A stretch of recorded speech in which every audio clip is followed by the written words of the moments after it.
আজকের আলোচনার বিষয় কবির এবং ভক্ত কবির তার সম্পর্কে আমরা বিস্তারিত জানবো, অর্থাৎ যতটুকু প্রয়োজন ঠিক ততটুকু আয়োজন। আর আপনাদের জানিয়ে রাখি, যারা আমার ইউটিউব চ্যানেলে প্রথম, অবশ্যই ইউটিউব চ্যানেলটি সাবস্ক্রাইব করে পাশে থাকুন এই ধরনের আরও ভিডিও পেতে। তো আজকের আলোচনা শুরু করছি। দেখুন, কবিরের জন্ম 1398 খ্রিস্টাব্দে জ্যৈষ্ঠ মাসের শুল্কপক্ষ কাশিস্থ লহরতলা গ্রামে জন্মগ্রহণ করছেন। তাহলে লহরতলা হচ্ছে তার জন্মস্থান।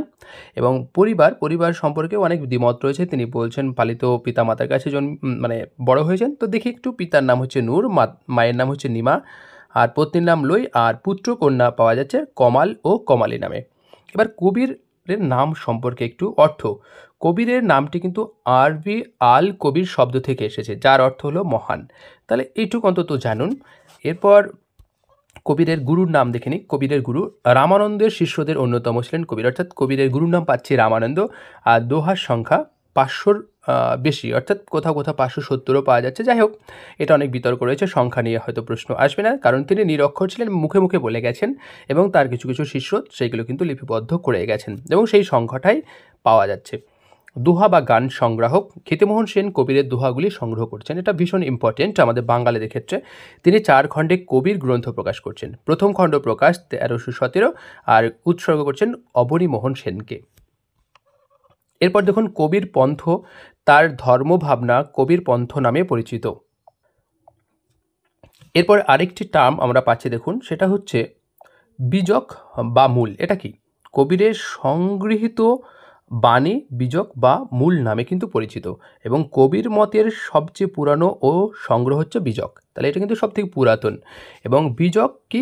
রমণী শবদ এর মতো 11টি বীজকে মানে বিভক্ত বা অঙ্গ আছে, অর্থাৎ বীজকের 11টি অংশে বিভক্ত কিন্তু। এবার কবির পন্থীদের সাহিত্যকর্ম দেখুন, রচনার নাম এবং তার কিছু কথা দেখে নিই।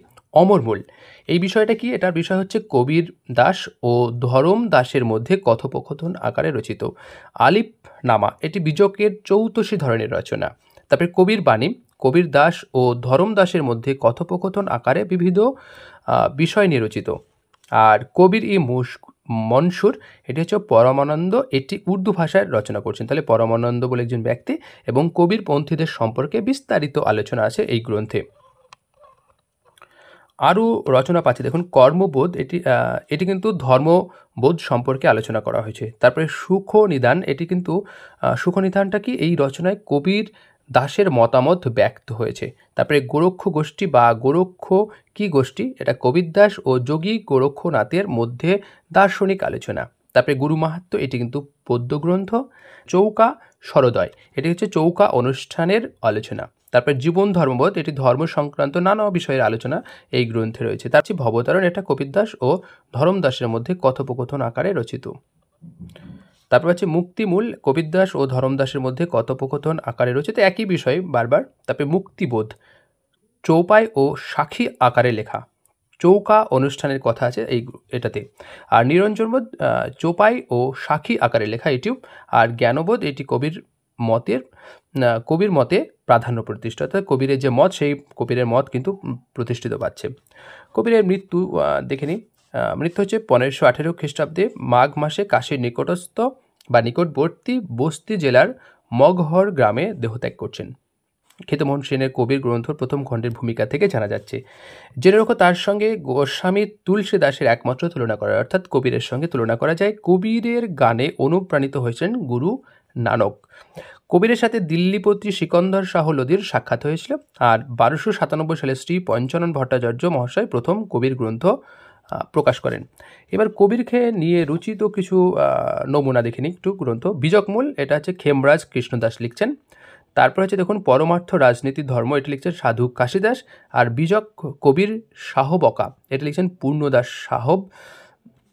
তারপরে সংজ্ঞাপাঠ লিখছেন মহাত্মা রাম রওশ সাহব। তারপরে কবির সাগর 11 ভাগ, এটা ভারত পথিক স্বামী যুগলানন্দ লিখছেন। আর দেখুন কবির বাণী মহারাজ বিশ্বনাথজি লিখছেন। আর কবির শব্দাবলী 2 ভাগে বিভক্ত, কে লিখছে সেটা উল্লেখ নেই। তারপরে সত্য কবির কি সাথী, এটা লিখছেন সিংহ শিবভর রচিত। এবার অনুবাদ ও গ্রন্থ সম্পাদনা, এবার কবিরকে নিয়ে আমাদের বাঙালিদের মধ্যে কারা কি এগিয়েছে দেখুন। পঞ্চানন ভট্টাচার্য, তার গ্রন্থের নাম কবির, প্রকাশকাল 1297 এবং 570টি কিন্তু দোহা আছে। রবীন্দ্রনাথ ঠাকুর 100 পোয়েমস অফ কবির লিখছেন। দুঃখিত, KABIR হবে কবির, টাইপিং মিস্টেক, KABIR।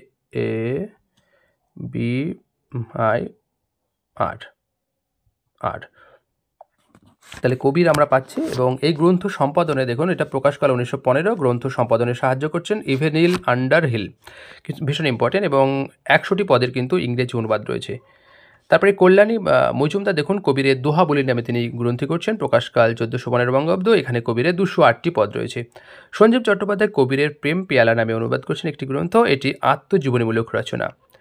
তারপরে দেখুন প্রজাপতি প্রসাদ শাহ, তিনি লিখছেন কি দেখুন, সিলেক্টেড ওয়ার্কস অফ কবির, এটি কবিরের দোহায় ইংরেজি অনুবাদ। আর বিপিন বিহারী রায় লিখছেন কবিরের সংক্ষিপ্ত জীবনচরিত্র রচনা করছেন। এবং এই যে ভিডিওটি বানাতে আমার তথ্যঋণ হিসেবে গ্রহণ করছেন ভক্ত কবির অধ্যাপক উপেন্দ্রনাথ দাস, আর কবির রাষ্ট্রীয় জীবনচরিতমালা পার্শ্বনাথ তিওয়ারি, এটি হচ্ছে মেন ভাষা লিখছেন, আর অনুবাদক কিন্তু এই গ্রন্থের শুভেন্দু শেখর মুখোপাধ্যায়। মোটামুটি এই ছিল আজকের আলোচনাটি মানে যতটা প্রয়োজন বলেছি ততটা ঠিক আয়োজন, অর্থাৎ এর বাইরে আসার কোনো সম্ভাবনা নেই। আপনারা ভিডিওটি কেমন লাগলো অবশ্যই কমেন্ট করে জানান এবং অন্যদের মাঝে শেয়ার এবং লাইক করে আলোচনা এখানে শেষ করছি। ধন্যবাদ।